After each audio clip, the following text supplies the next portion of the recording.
What is up, you beautiful people out there on the internet? It is I, Michael Shockman, and welcome back to the DM Shockman Institute. Today we're going to be covering the second of the four main magic classes, main caster classes that is, in D&D 5th edition as part of our series of 5e Simplified. Today we're going to be covering the Druid. Those grovy boys and girls, gotta love them. Really quick, just two quick little reminders. First of all, please be sure to smash the like button and hit the subscribe button. It helps out immensely with the algorithm here on YouTube, so I really appreciate it. Thank you so much in advance. Love you all.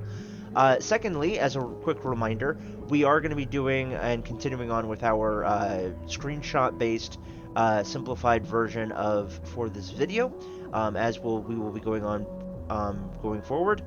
So you'll be able to see the base features and other things of that nature of both the base class up here as well as any of the subclasses, and I will give a quick little summary after each one and then also give a summary at the end.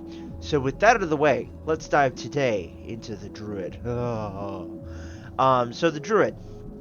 The Druid gets I believe it's a D8 to their spellcasting a D8 to their hit die. They also get access to light and medium armor, no shields, and also get access to a number of different features and proficiencies. In terms of their special abilities that they get access to a couple of them, including spellcasting, but more importantly, in 5th edition, they get access to Wild Shape, which, depending on the subclasses here in the PHB, can either be decent or freaking unbelievable at higher levels. Like, holy crap, we'll get a little bit more into that. They get a number of wild shapes per day, so you'll be able to see that in the table right up here. That should have gone up just now. And you can also see right up here, right about now, the table of all their features. So check that out, and we'll be right back. Got it? Good. So really quick, at this point we're going to be diving into the two main subclasses in the PHB of the Druid. The first one being the Circle of the Land. Now, so go ahead and look up here and up here, and you'll be able to see the plethora of different screenshots for that. So here we go, and I'll be right back.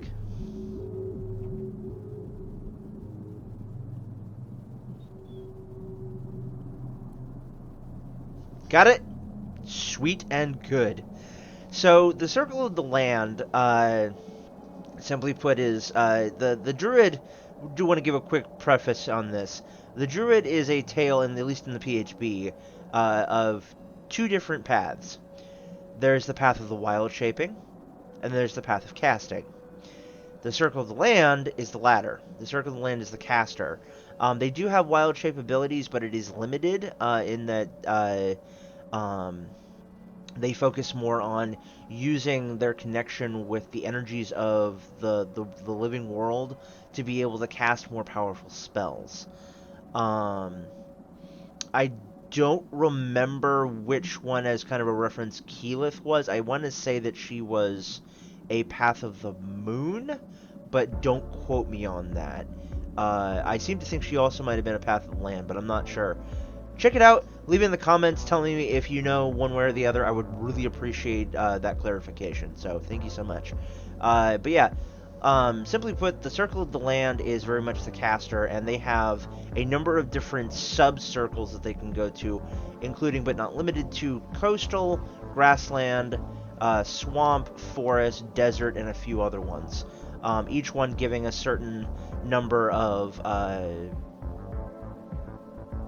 circle spells at certain levels that they always have prepared.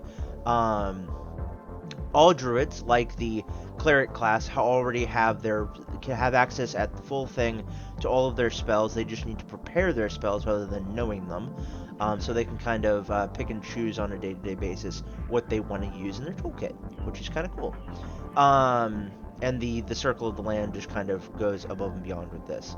Like I said before, they do have access to Beast Shape and to Wild Shape, but they do not have it to the same extent as the next subclass, which we will be going into, which has far fewer screenshots available and needed, which is that of the Circle of the Moon. So we're going to go right up here, check out the screenshot, and we'll be right back. Got it? Good. So the Circle of the Moon is very much like the not Illidan Storm Rage, the Malfurion Storm Rage of a particular uh, popular game out there. He very much a shifter druid, very much a person who a druid of the moon is very much a druid that rather than taking to put it simply, if druids of the land are for the plants and take more a kinship and more of their power from magic of plants and things of that nature in the land itself, the Druid of the Moon, the Circle of the Moon, takes it from the animals, eventually allowing a Druid of the Moon to be able to even transform into magical beasts of all different types. Going back to Keyleth again, uh, and this is why I want to think that she was a Circle of the Moon, was because you eventually, and she showed this in Campaign 1 of Critical Role, she eventually was able to, as other druids can in the game, transform into a giant dragon for I think it's like up to an hour, which was kind of cool. So that's definitely something if you want to be like the Beast Boy of the group of your party, pick up Circle of the Moon.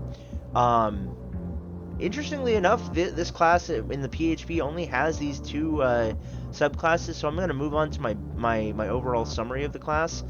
Um, Simply put, the summary is this. The Druid, like the Cleric, is very complex and can do a lot of different stuff. Not quite to the level of the Cleric. It's not quite the overarching badass that the Cleric is, but they can fill a bunch of different niches. They can be damage dealers. They can be healers. They can be utility spellcasters. Um, where they really have their strength is in their, for lack of a better term, limited versatility, and the fact that, like in that popular content from the internet, they can fill in a niche, in a pinch, almost any uh, almost any niche and almost any role. And furthermore, going even deeper into that, they can fill specific roles better depending on how you kit them out. Uh, I would say, and for going further onto that, they are kind of like the cleric in that they're complex, but they're also, when you look deep down into it, they're actually relatively simple to play. If you obviously with the Circle of the Land, um, it can get kind of complex because you have to keep track of all those spells. But even then, once you choose your circle, your specific land circle, all you really have to keep a track of is your spells, and there's not much else you get.